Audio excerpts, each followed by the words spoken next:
Pasaron 9 minutos del mediodía, seguimos compartiendo en vivo la mañana del 11. Recibimos a nuestro próximo invitado, es Alejo Silva Rey, de la Universidad Católica del Uruguay, Campus Punta del Este. Alejo, ¿cómo estás? Bienvenido. Muy bien, muchas gracias. Bueno, el camino de Uruguay a la sostenibilidad. Esto es como un título, ¿no? Plantearlo para comenzar a desarrollar lo que es tu exposición. Claramente, sí. En primera instancia nos parecía súper interesante empezar a hablar un poquito de este concepto que cada vez se usa más, está extendido a nivel de la población, pero que no necesariamente todos comprenden qué significa ser sostenible o sustentable, tanto como país como una organización.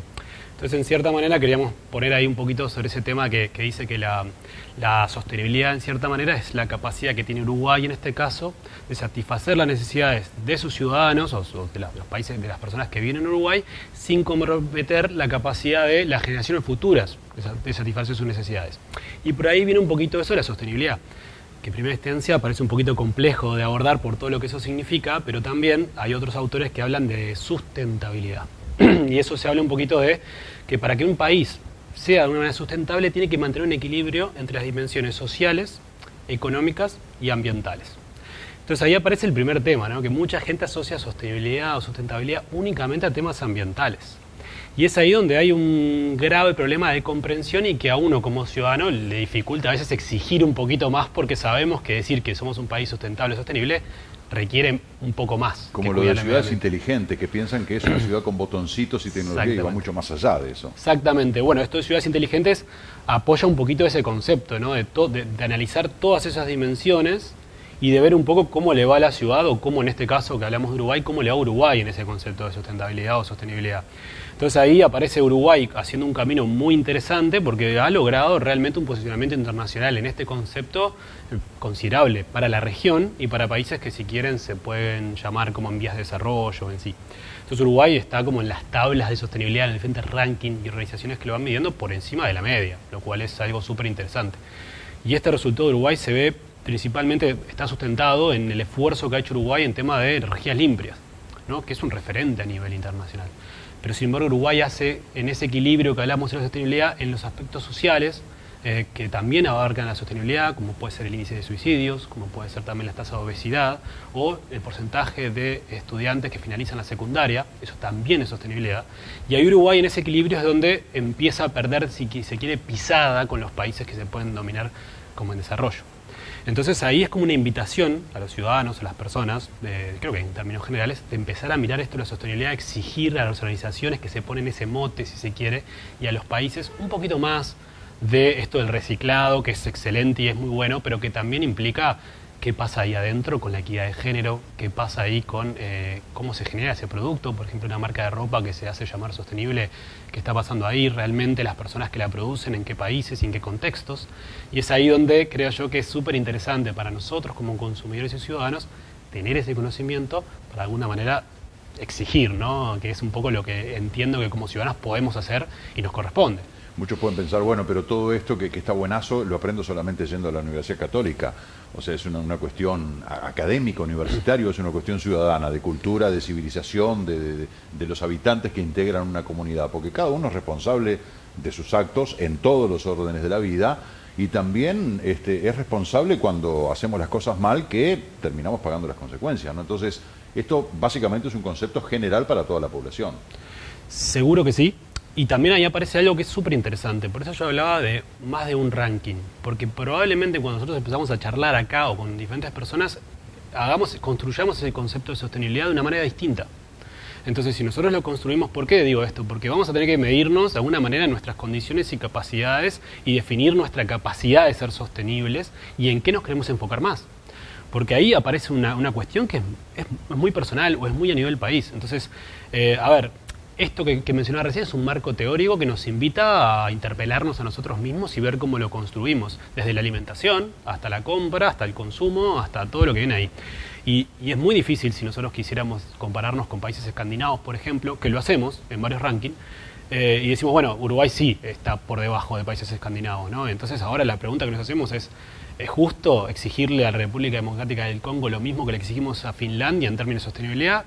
Y eso es más personal, a mi entender no. Creo que se le puede exigir un poco más a países que cuentan con otros recursos y otras capacidades y otro posicionamiento social, económico y ambiental que a países de repente como la República Democrática del Congo, que ha sido afectada por guerras civiles y que exigirle no me parece a mí que está bueno. Entonces es un poco lo que comentabas tú. Puede ser que para cada uno de nosotros, en las condiciones que estamos, algunos en una condición de vulnerabilidad, exigir conceptos de repente de reciclado o más tecnológicos es complejo y no creo que sea necesario, pero sí construir. Creo que la frase del maestro, digamos, en este caso, el camino es la recompensa, es eso, ¿no? Es el camino uruguayo de cada una de las personas a la sostenibilidad. En sí mismo ya es muy rico. No necesariamente necesitamos ser 100% sostenibles. Uruguay no lo es en ninguno de los rankings, pero sin embargo, en alguno de ellos está por encima de Australia o Luxemburgo, que nos llama la atención. Y eso se da principalmente porque los países que tienen otras carencias necesitan administrar sus recursos de manera mucho más eficiente que países que de repente tienen mucho.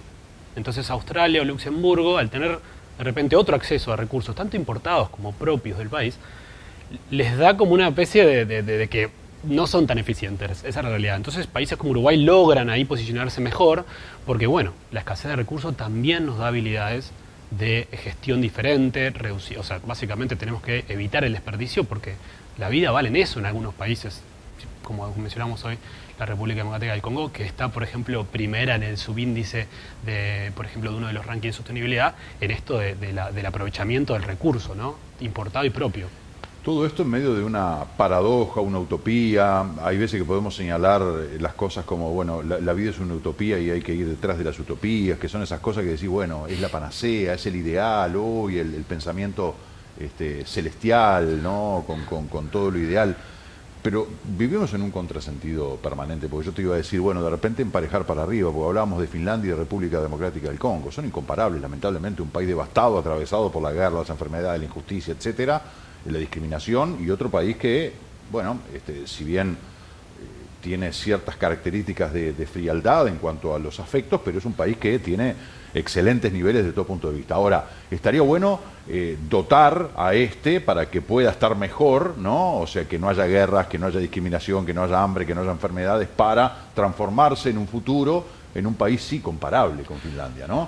Sí. Pero con esta desproporción, hoy estamos asistiendo, mientras estamos acá, están muriendo un montón de inocentes no solo en Rusia y Ucrania, porque hablamos de Rusia y Ucrania porque es una guerra mediatizada, pero están muriendo un montón en Somalia, están muriendo un montón en Argelia, están muriendo un montón en Colombia, yo qué sé, en cantidad de lugares que hay guerras de guerrillas o hay conflictos y están muriendo, y decimos, bueno, pero en medio de este conflicto y de este mundo que se gastan cifras siderales en armamento y en destrucción y se deja morir gente de hambre y de enfermedades, ¿cómo podemos pensar en este tipo de concepto?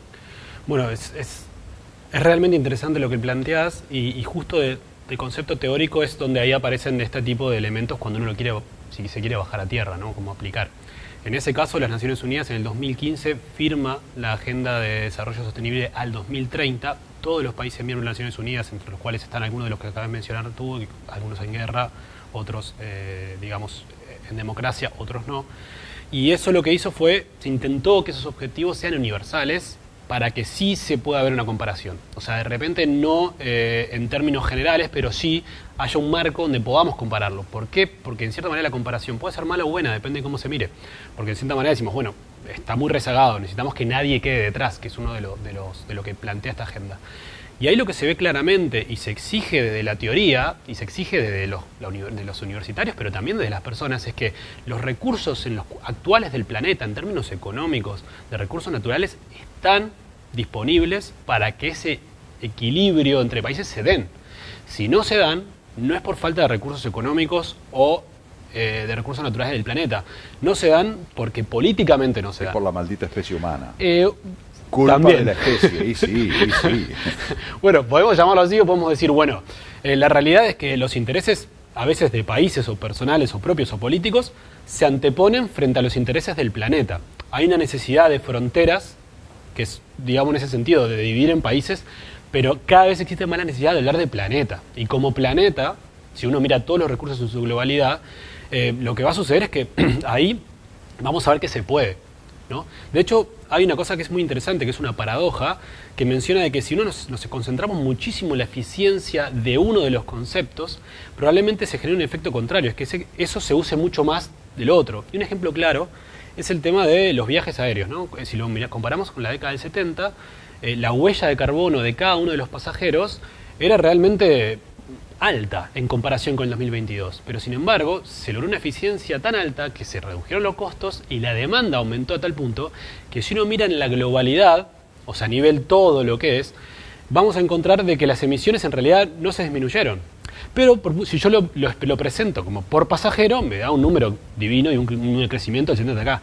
Y ahí es donde es una invitación a mirar la globalidad. Es si una seguimos mirando, pichanga, como se dice, porque se disminuyó por un lado y decís, uy, qué bueno, pero esa disminución generó una multiplicación en volumen que hace que, bueno, terminemos igual o peor. Exactamente. Entonces, ¿realmente Finlandia es eficiente como país o ha logrado llevar la producción de ciertos conceptos problemáticos o industrias problemáticas a otros países donde no lo son? Y en definitiva es ahí que una mirada solamente de país puede generar una cortina, digamos, donde no se vea el árbol y no el bosque. Entonces es una invitación también a que, si bien, como un poco lo que mencionas, ¿no?, de hablar del camino de Uruguay, que está bien mirarlo como país, pero necesitamos mirarlo como planeta, ¿no? Claro. Y como planeta, si no llegamos a ese equilibrio, vuelvo a reiterar, los recursos están, la teoría está, el elemento está, falta la disponibilidad de los habitantes y de esa exigencia que yo creo que se puede dar, ¿no? Un poquito hacia arriba también, ¿no? Eso que se llama a veces como desde abajo hacia arriba, esa exigencia que puede existir desde los ciudadanos o de los países hacia la gobernanza. El domingo tenemos una forma también de expresar la democracia, otros países no tienen esa posibilidad, pero en definitiva hay herramientas por ahí, es una invitación a que la sostenibilidad arranca desde abajo hacia arriba y una visión como generalizada, ¿no?, de planeta, para que veamos el bosque y no el árbol. Tal cual. Un poco eso. Alejo, muy interesante charlar contigo como siempre. Muchas gracias. Gracias por venir. Bueno, muchas gracias a ustedes por la invitación. Con mucho gusto. Señores y señores, hacemos la pausa, 12:21, ya volvemos.